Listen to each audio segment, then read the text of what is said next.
নির্বাচনটা হওয়া দরকার দুটো কারণে প্রধানত। একটি হচ্ছে বাংলাদেশে একটি স্থিতিশীলতা ফিরিয়ে নিয়ে আসা, অন্যদিকে একটা গভর্নেন্স চালু করা।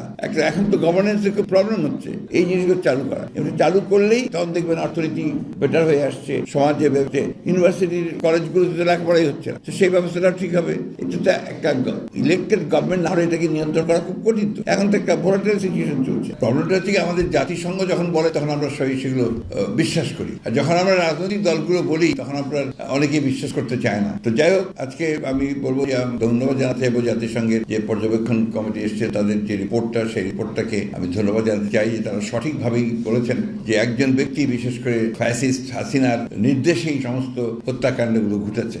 যে গণহত্যা হয়েছে সেটা তার নির্দেশে হয়েছে, এবং যত মানবাধিকার লঙ্ঘন, হিউম্যান রাইটস ভায়োলেশন যা কিছু হয়েছে সব তারই নির্দেশে এখানে হয়েছে, এবং গণতন্ত্রকে ধ্বংস করে দেওয়া, ইনস্টিটিউশনগুলোকে ধ্বংস করে দেওয়া, আজকে সেটাই ফুটে এসছে যে তার নির্দেশেই সমস্তগুলো ঘটেছে। তো এটা প্রমাণিত হয়ে গেছে যে হাসিনা একজন ফ্যাসিস্ট, এবং তিনি এই দেশের মানুষের অত্যাচার করেছেন, নির্যাতন করেছেন, গণহত্যা করেছেন।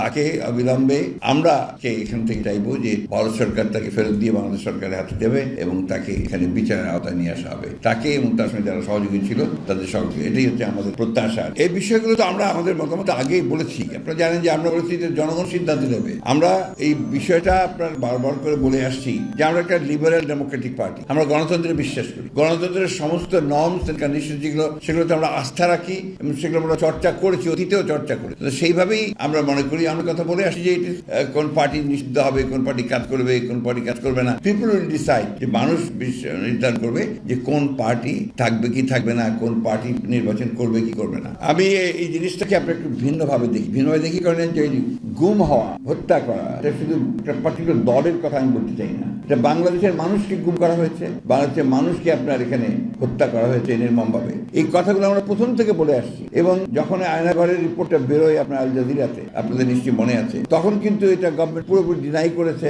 তারা বলছে এই ধরনের কিছু নাই, কিন্তু এটা প্রথম থেকেই এই গাছ চলে এসছে।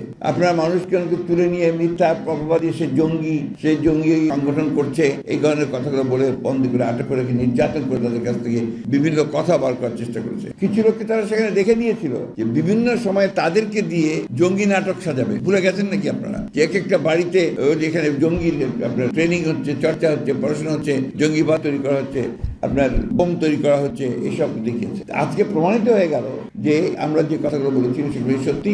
আওয়ামী লীগ এবং তার সরকার ওই সময় অত্যন্ত সচেতনভাবে বাংলাদেশের মানবাধিকার লঙ্ঘন করেছে, আপনার গণতন্ত্রকে ধ্বংস করেছে, এবং তারা শুধু ক্ষমতায় টিকে থাকার জন্য তারা বিরোধী দলকে ধ্বংস করেছে। এটা আমরা পুরোপুরি বিরোধী, অত্যন্ত একেবারে জোরালো ভাবে বিরোধী। আনুপাতিক হারে নির্বাচনের কোনো ব্যবস্থাকে আমরা সমর্থন করবো না, কারণ এখানকার মানুষ এটাতে অভ্যস্ত না, প্রশ্নই উঠতে পারে না। এটাতেও আমরা একেবারেই একমত নই। এগুলো তো আমরা সমস্ত রাজনৈতিক বিবেচনার দেশকে আরো ভঙ্গুর অবস্থা নিয়ে যাওয়ার একটা পরিকল্পনা ছাড়া কিছু না। যত দ্রুত নির্বাচন হবে ততই আপনাদের রাজনীতি সহজ হবে, বাংলাদেশের মানুষ স্থিতিশীল অবস্থার মধ্যে আসবে।